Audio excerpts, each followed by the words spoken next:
We are looking at two images, both by the artist Pablo Picasso. The image on the left was painted when he was still a student, around 16 or 17 years old, and the image on the right was painted at the height of his early career.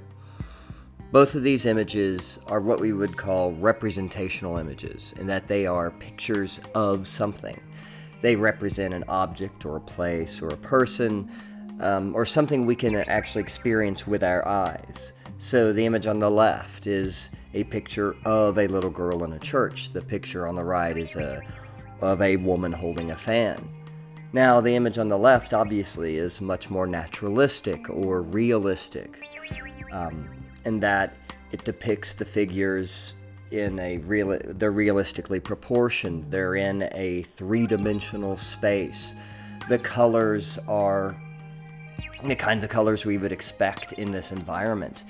It represents an almost literal view of how we see the world. This is this is realistic or naturalistic. The image on the right, however, though, is what we would call abstract. Abstract means literally to take away from. It means to reduce or to simplify objects and forms into their basic shapes. Here we see the woman's head has been turned into more or less an oval. The chair that she sits in is a simple geometric rectangle. And sometimes the objects can be so reduced that the image itself becomes distorted. And yet both these images are still representational. They are pictures of something we can see with our eyes, we can experience in real life, and we can still recognize what those things are supposed to represent in these images. These two images represent art that is extremely lifelike, extremely realistic or naturalistic. We use the term trompe-l'œil, which is a French term that literally means to fool the eye. These are sculptures by an artist named Dwayne Hansen, and they are so lifelike that if we were to see them in a gallery or a museum, we wouldn't be sure at first if we were seeing a work of art or if we were seeing a person. We would maybe even attempt to interact with one of these sculptures. Dwayne Hansen has gone to a great degree to make the realism believable. Not only do the flesh tones and the bodies and the proportions of these figures look realistic, but he has dressed them in actual clothes. He has put items that both of these figures would be using in real life in their hands. So there is a complete blur between reality, or the thing that is represented, and the work of art itself. Now, most works of art aren't this realistic, unless we're looking at photography. Most of them aren't so lifelike that we can't tell the thing that is being represented, an actual person, from the thing that is representing them. In other words, the work of art. So let's think of realism and abstraction in terms of a pyramid. At the bottom left, we have naturalism or realism. On the far bottom right, we have meaning. And up at the top, we have non-representational or completely abstract art. Now let's go back to our house painter here. We have placed him in the far bottom left of the pyramid because he is completely naturalistic or completely realistic.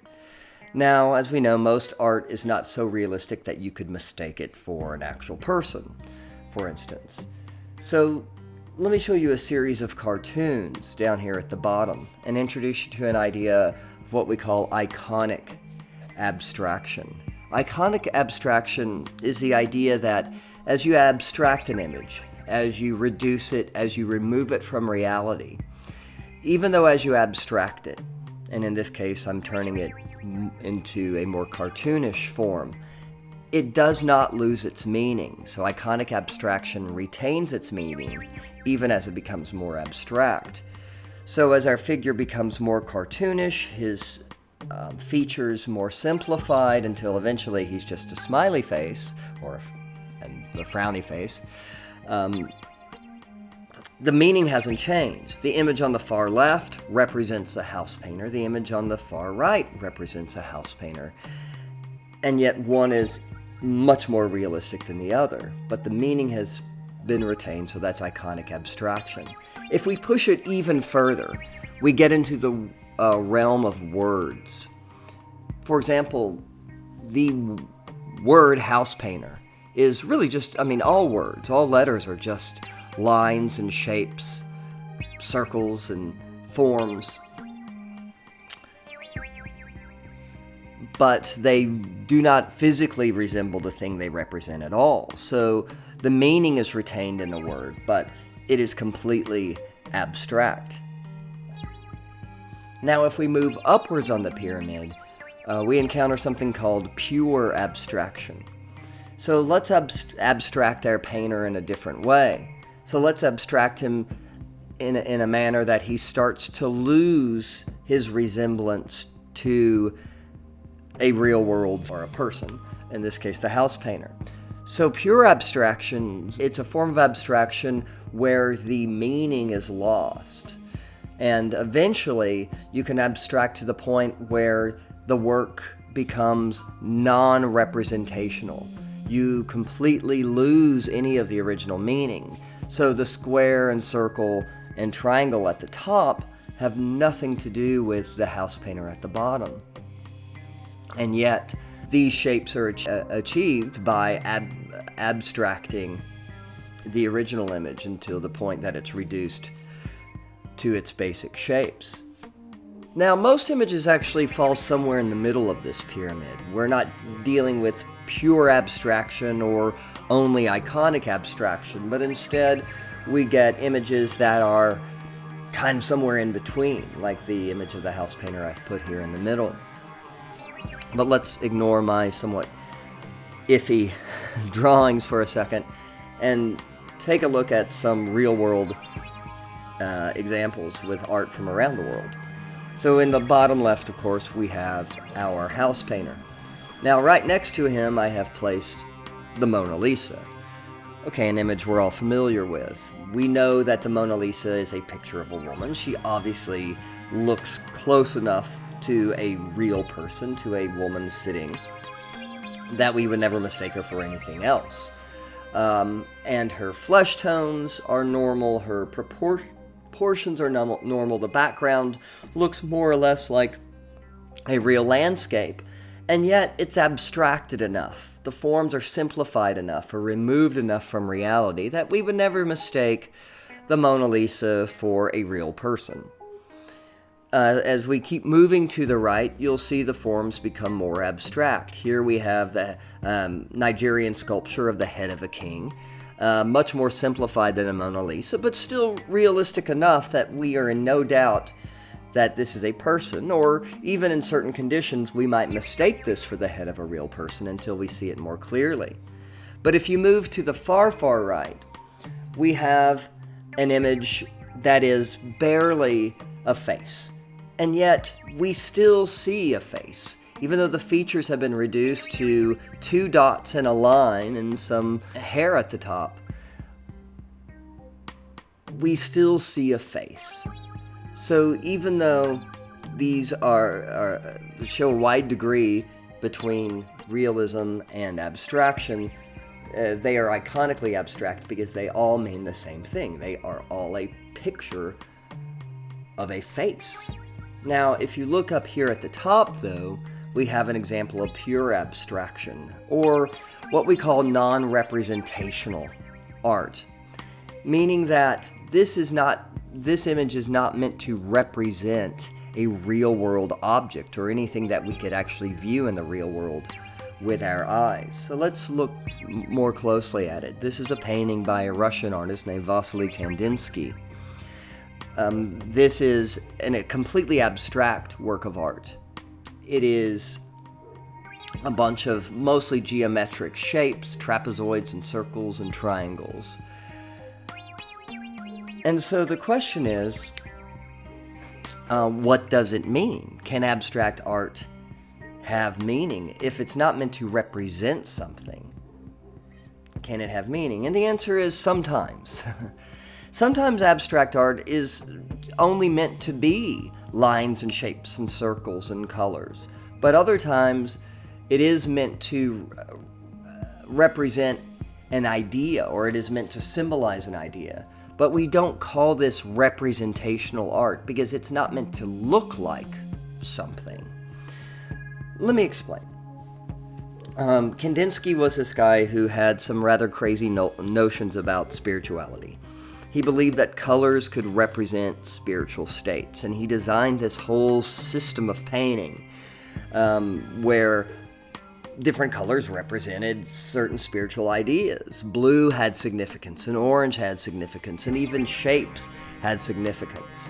And so for him, to paint an abstract concept like the spiritual world, he chose to paint using abstract forms because for him that made sense.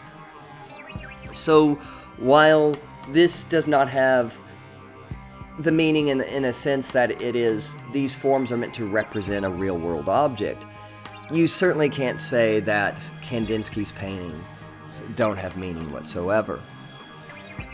But our problem with abstract art very often is we are kind of hardwired to find the familiar, even in abstract forms. I mean, for example, this is a painting I have seen literally hundreds of times.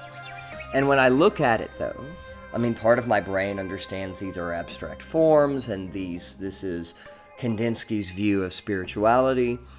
At the same time, I can't help but see a pyramid, or an orange, or the car window of a Honda Civic, or a really crappy looking rainbow, or a weird game board.